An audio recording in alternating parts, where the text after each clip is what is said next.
പക്ഷേ എന്താ പറയാ, വളരെ 23% വരുന്ന ഈഴവ വോട്ട് അത് ഈഴവ വിഭാഗത്തിൽ നിന്നും എത്ര പേരെ സ്ഥാനാർത്ഥികളാക്കുന്നു എന്നടക്കമുള്ള കാര്യങ്ങൾ കോൺഗ്രസിൽ ചോദ്യം ചെയ്യപ്പെടാവുന്ന ഒരു കാര്യമാണ്.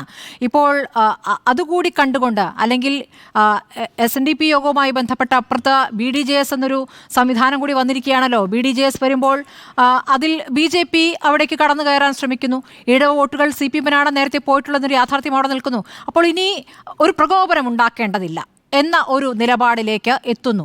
ആ പ്രകോപനം ഉണ്ടാക്കാതിരിക്കാൻ നാവൽപ്പം മോശമാണ് എന്ന് പറഞ്ഞാലും ശരി, ഞാൻ നന്നായിക്കോളാം എന്ന രൂപത്തിൽ VD സതീശൻ മറുപടി പറയുന്നു. ഇതുവരെ കാണാത്തൊരു രീതിയാണ്. സ്മൃതി, അതിനകത്ത് ഒരു പൊളിറ്റീഷ്യന്റെ ഒരു ഡിപ്ലോമസിയാണ് നമ്മൾ കാണുന്നത്.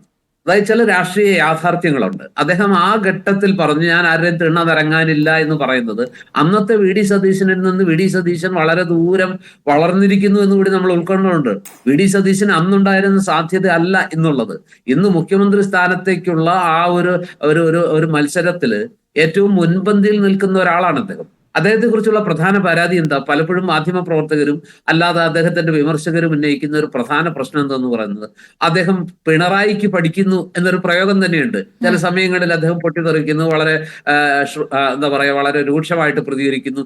അദ്ദേഹത്തിന്റെ ഒരു അദ്ദേഹം അഹങ്കാരിയാണ് എന്നൊക്കെയുള്ള പ്രയോഗങ്ങളാണ്. അതാണ് അദ്ദേഹത്തിനെതിരെയുള്ള പ്രധാന ആരോപണമായിട്ട് വരുന്നത്. അല്ലാതെ അത് നല്ല രാഷ്ട്രീയ പ്രവർത്തകനല്ല, നല്ല പ്രഭാഷകനല്ല, നല്ല പ്രതിപക്ഷ നേതാവല്ല എന്ന് ആരും പറയുന്നില്ല. കാര്യങ്ങൾ നന്നായി പഠിച്ച് ഭംഗിയായിട്ട് അവതരിപ്പിക്കുന്ന, ഇപ്പോൾ വളരെ നന്നായിട്ട് സോഷ്യൽ എഞ്ചിനീയറിംഗ് പാർട്ടിയെ വിജയിപ്പിക്കാനുള്ള ഏറ്റവും മികച്ച ഇലക്ഷൻ മാനേജർ, ഇങ്ങനെ ഒരുപാട് ഖ്യാതികളും ഒരുപാട് ക്രെഡിറ്റുകളും അദ്ദേഹത്തിന്റെ അല്ലെങ്കിൽ അദ്ദേഹത്തിന്റെ അക്കൗണ്ടിലുണ്ട്. പക്ഷെ പ്രധാനപ്പെട്ട പ്രശ്നം എന്താ? അദ്ദേഹത്തിന്റെ നാവ് ചിലപ്പോഴെങ്കിലും അദ്ദേഹത്തെ ചതിക്കുന്നു. ഞാൻ വിചാരിക്കുന്നു അദ്ദേഹത്തിന്റെ മുഖവും അദ്ദേഹത്തെ പലപ്പോഴും ചതിക്കുന്നുണ്ട്.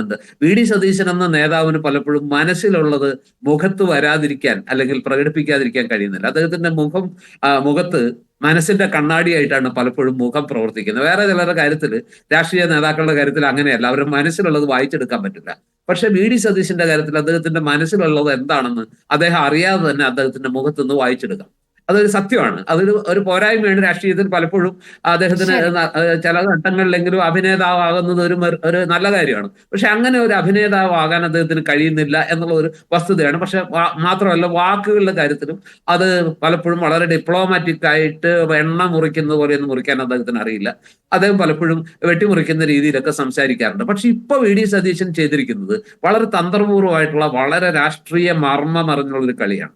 ഇപ്പൊ എന്താണ് ഇപ്പോ മാധ്യമങ്ങൾ പ്രതീക്ഷിക്കുന്നതും അല്ലെങ്കിൽ കേരളത്തിലെ പ്രതിപക്ഷ കക്ഷികൾ പ്രതീക്ഷിക്കുന്നതും, VD സതീശൻ വളരെ ഷാർപ്പായിട്ട് ഇപ്പൊ ഈ രമേശ് ചെന്നിത്തലയുടെ NSS ബന്ധത്തെയും അതുപോലെ സുകുമാരൻ നായരുടെ പ്രസ്താവനകളെയും ഇതേപോലെ തന്നെ വെള്ളാപ്പള്ളിയുടെ പ്രസ്താവനകളെയും, ഞാനിപ്പോ ഈ പറഞ്ഞ പോലെ വെള്ളാപ്പള്ളി എന്ത് പറഞ്ഞാൽ നമുക്ക് എന്താന്നുള്ള രീതിയിൽ അല്ലെങ്കിൽ വെട്ടിമുറിച്ച് അദ്ദേഹത്തിന് മുഖത്തടിച്ച പോലത്തെ മറുപടി കൊടുക്കുക, അതുപോലെ തന്നെ ഈ പറഞ്ഞ സുകുമാരൻ നായരുടെ പ്രസ്താവനയെ വേറൊരു രീതിയിൽ അറ്റാക്ക് ചെയ്യുക, ഇതൊക്കെ ചെയ്താൽ ഉണ്ടാകുന്നത് എന്താ? ഈ വിഷയം കൂടുതൽ വലുതാകുന്നു. ഈ പ്രശ്നം വല്ലാത്തൊരു രാഷ്ട്രീയ പ്രശ്നമായി തടയിട്ടിരിക്കുന്നു VD സതീശൻ എന്നുള്ളതാണ്. അതൊരു പുതിയ ശൈലിയുടെ തുടക്കമായിട്ട് വേണമെങ്കിലും വിലയിരുത്താം. അത് വളരെ ഡിപ്ലോമാറ്റിക് ആയിട്ടുള്ള ഒരു മൂവാണ്. അത് രണ്ട് കൈ ആഗ്രഹിക്കുന്നില്ല. അതിലൂടെ ആർക്കും നേട്ടം ഉണ്ടാക്കാനും അദ്ദേഹം ആഗ്രഹിക്കുന്നില്ല. ആരും അതിൽ നിന്ന് പ്രത്യേക ബെനിഫിറ്റ് ഉണ്ടാക്കാൻ താനായിട്ട് വഴിയൊരുക്കില്ല. അത് വളരെ കൃത്യമായിട്ടുള്ള, വളരെ ഡിപ്ലോമാറ്റിക് ആയിട്ടുള്ള, വളരെ വളരെ നല്ല ഒരു രാഷ്ട്രീയ മൂവാണ്. VD സതീശൻ വളരെ തന്ത്രപൂർവമാണ് പെരുമാറുന്നതും.